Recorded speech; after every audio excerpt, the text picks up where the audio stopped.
bwe tusembera mu kibuga Kampala wendabidde wano mukwano gwange kooti ya Kisekwa kooti asi ya Kisekwa kooti wane Kampala zino si ya Kisekwa wate tuli mu kooti za Buganda nedda baba ndaba Naluwenda Mire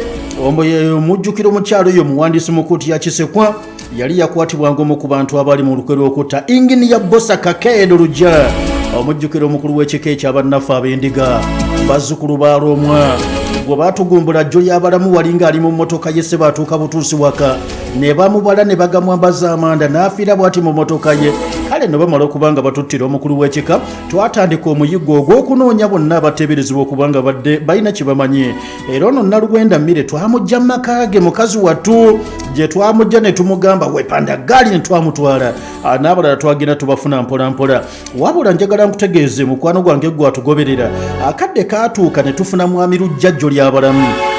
omuteeberezebwa omukulu eyatuuka n'okwekakasaako okubeera emabega wa kino n'agamba temumala budde nze nakikola namutta nalina okuwolera mumanyi kye yatuusa ku bajjajjaffe kale yayogera ebigambo byali bingi era n'atuuka n'okutegeeza omulamuzi sabbiiti eri nti mulamuzi nze mbasaba ekintu kimu bano bonna bemuvunaana nange mubabonyabonyeza bwereere kino ekintu kyange nze nganze bano mubate naye era baagaana okubanga babata wabula oluvannyuma lw'okwekebejja bagambye nti bw'atyo Naluwenda Mire yereka tumute bw'ati abeerenga mukwano gwange agenda era Sitote Atono Lilian Omara yatuuse okubanga bw'ati aleeta ebbaluwa eyateereddwako DPP omukono anaagamba kituufu oyo yateebwe abalala 5 nate tubatwale mu kkooti enkulu okutandika okuwerennemba n'omusango gw'obutemu motamutya omukulu w'ekika ekyabazzukulu ba Romwa.